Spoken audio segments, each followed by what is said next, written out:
নমস্কাৰ ছাত্ৰ ছাত্ৰীসকলক মোৰ YouTube channel AB study and কেয়াৰলৈ পুনৰবাৰ স্বাগতম জনাইছোঁ। ছাত্ৰ ছাত্ৰীসকল, যোৱাটো খণ্ডত আমি প্ৰিপজিশ্যন ফৰৰ ব্যৱহাৰৰ সম্পৰ্কে আলোচনা কৰিছিলোঁ। আজি আমি এই খণ্ডটিত প্ৰিপজিশ্যন অফৰ ব্যৱহাৰৰ সম্পৰ্কে আলোচনা কৰিম। প্ৰিপজিশ্যন অফ ক'ত কেনেকৈ ব্যৱহাৰ কৰিব লাগে সেই সম্পৰ্কে আলোচনা কৰিম। কোনো পাৰ্চন বা কোনো বস্তুৰ অৰিজিন মানে মূল অৰ্থাৎ য'ৰ পৰা আৰম্ভ হৈছে সেই কথাটো বুজাবলৈ কোনো যদি এটা ইংৰাজী বাক্য লিখিবলগীয়া হয় তেতিয়াহ'লে সেই বাক্যটোত আমি প্ৰিপজিশ্যন অফ ব্যৱহাৰ কৰিম। আকৌ কৈছোঁ, কোনো ব্যক্তি বা পাৰ্চন বা কোনো বস্তুৰ মূলটো অৰ্থাৎ অৰিজিন মানে য'ৰ পৰা আৰম্ভ হৈছে সেই কথাটো বুজাবলৈ যদি এটা ইংৰাজী বাক্য লিখিবলগীয়া হয় তেতিয়াহ'লে আমি সেই বাক্যটোত প্ৰিপজিশ্যন অফ ব্যৱহাৰ কৰিম। এই কথাটো আমি কেইটামান উদাহৰণৰ জৰিয়তে অতি সহজে বুজিব পাৰিম। আমি প্ৰথম এটা উদাহৰণ লৈছোঁ। তেওঁৰ আঙঠিটো সোণেৰে তৈয়াৰী। ইয়াক যদি আমি ইংৰাজীত ক'বলৈ যাওঁ তেতিয়া হ'ব his ring is made of gold. ইয়াত সোণেৰে তৈয়াৰী সেই কথাটোৰ প্ৰকাশ কৰিবলৈ ইয়াত প্ৰিপজিশ্যন অফ ব্যৱহাৰ কৰা হৈছে। কিয়? আঙঠিটোৰ মূল উৎসটো বা মূলটো কি? সোণৰ পৰা তৈয়াৰ কৰা হৈছে। ঠিক সেইদৰে ছুৰীখন লোৰে তৈয়াৰী। The knife is made of iron. আকৌ এটা যদি আমি উদাহৰণ লওঁ তেতিয়াহ'লে সেই উদাহৰণটোৰ পৰা আৰু এটা কথা স্পষ্ট হ'ব যে প্ৰিপজিশ্যন অফৰ ব্যৱহাৰ কেনেকৈ হয়। সেই উদাহৰণটো লৈছোঁ। বটলটোত থকা পানীখিনি গংগা নদীৰ। The little water in the bottle is of the river Ganga. তাৰমানে বটলটোত যিখিনি পানী আছে সেই পানীখিনি ক'ৰ? গংগা নদীৰ। মূলটো কি? গংগা নদী। গতিকে এই আটাইকেইটা উদাহৰণৰ পৰা এই কথাটো স্পষ্ট যে কোনো বস্তু বা ব্যক্তিৰ মূল বা অৰিজিন সম্পৰ্কে কথা প্ৰকাশ কৰিবলৈ যদি ইংৰাজী এটা বাক্য লিখা হয় তেতিয়াহ'লে সেই বাক্যটোত প্ৰিপজিশ্যন অফ ব্যৱহাৰ কৰা হ'ব। আকৌ এটা উদাহৰণ যাতে সেই কথাটো আৰু এবাৰ স্পষ্টকৈ আমি বুজিব পাৰোঁ। ছোৱালীজনী এটি সম্ভ্ৰান্ত পৰিয়ালৰ। ছোৱালীজনী এটি সম্ভ্ৰান্ত পৰিয়ালৰ। The girl comes of a respectable family. ছোৱালীজনী এটা সম্ভ্ৰান্ত পৰিয়ালৰ। তাৰমানে ছোৱালীজনীৰ পৰিয়ালটো কি? এটা সম্ভ্ৰান্ত পৰিয়াল অৰ্থাৎ ছোৱালীজনীৰ অৰিজিনটো কি? এটা খুব উচ্চ মানদণ্ডৰ বা ভাল পৰিয়ালৰ। তাৰমানে সেইটো উৎসটো বা অৰিজিনটো অৰ্থাৎ মূলটোৰ কথা প্ৰকাশ কৰা হ'ল। সেইকাৰণে ইয়াত এই উদাহৰণকেইটাৰ জৰিয়তে কথাটো প্ৰকাশ কৰিবলৈ বুজাবলৈ চেষ্টা কৰা হৈছে যে যদি কোনো ব্যক্তি বা বস্তুৰ মূল অৰ্থাৎ য'ৰ পৰা আৰম্ভ হৈছে বা অৰিজিন বুজাবলৈ চেষ্টা কৰা হয় তেনেকুৱা বাক্যবিলাকত প্ৰিপজিশ্যন অফ ব্যৱহাৰ কৰা হ'ব। এইবাৰ আমি আহোঁ অন্য এটা প্ৰিপজিশ্যন ফৰ।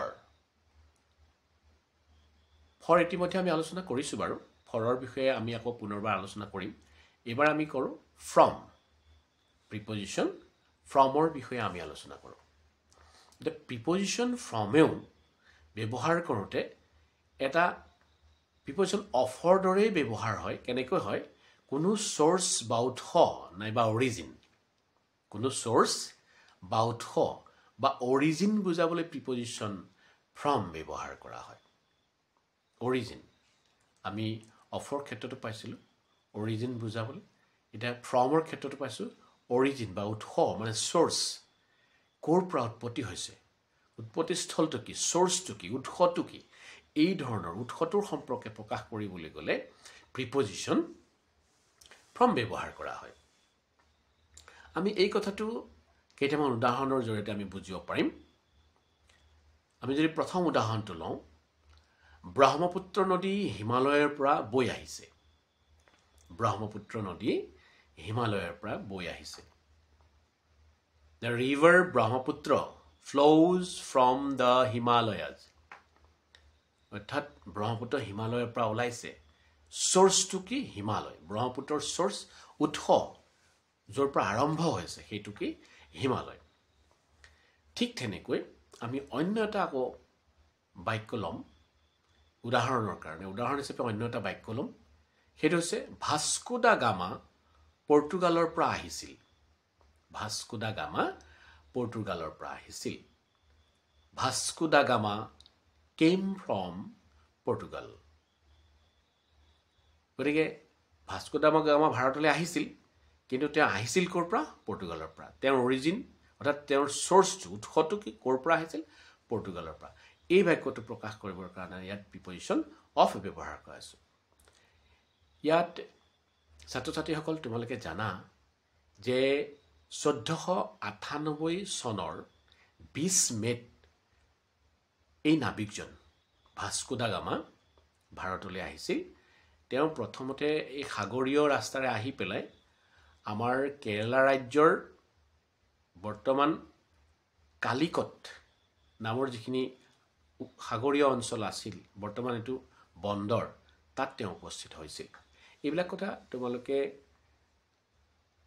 ছচিয়লজি বা ছ'চিয়েল ছায়েন্স এইবিলাক পাঠত পাবা। আমি এই বিষয়ে আলোচনা নকৰোঁ।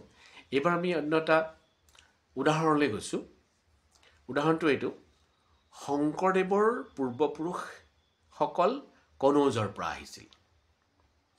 শংকৰদেৱৰ পূৰ্বপুৰুষসকল কনৌজৰ পৰা আহিছিল। The forefather of Sri Shankardev came from Kanauj. অৰ্থাৎ আমাৰ মহাপুৰুষ জনা শ্ৰীমন্ত শংকৰদেৱ, তেখেতৰ পূৰ্বপুৰুষসকল কনৌজৰ পৰা আহিছিল। অৰ্থাৎ তেখেতসকলৰ সোৰ্সটো, উৎসটো ক'ত আছে, কনৌজত আছে। সেইকাৰণে বাক্যটোৰ জৰিয়তে এই কথাটো প্ৰকাশ কৰা হৈছে। আৰু তাত প্ৰকাশ কৰিবলৈ যাওঁতে প্ৰিপজিশন ফ্ৰম ব্যৱহাৰ কৰা হৈছে। The forefathers of Sri Shankardev came from Kanauj. আমি মহাপুৰুষজনাৰ বিষয়েও জানো।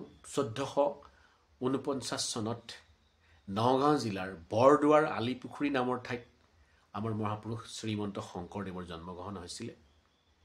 সেই বিষয়ে তোমালোকে নিশ্চয় পঢ়িবলৈ পাইছা বা জানিবলৈ পাইছা, বা পুথি অধ্যয়ন কৰিলে সেই বিষয়ে তোমালোকে জানিব পাৰিবা।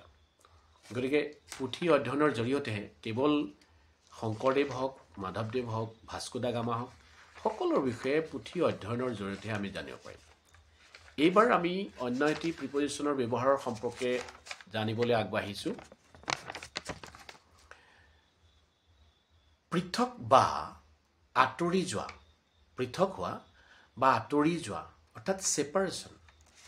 পৃথক বা আঁতৰি যোৱা বা ছেপাৰেশ্যন বুজাবলৈ প্ৰিপজিশন অফ ফ্ৰম ব্যৱহাৰ কৰা হয়। ভুল হৈ গৈছে। পৃথক হোৱা বা আঁতৰি যোৱা বুজাবলৈ অৰ্থাৎ ছেপাৰেশ্যন বুজাবলৈ প্ৰিপজিশন ফ্ৰম ব্যৱহাৰ কৰা হয়। এই কথাটো আমি অন্য কেইটামান উদাহৰণৰ জৰিয়তে আমি বুজিব পাৰিম। আমি সেই উদাহৰণকেইটালৈ যাওঁ।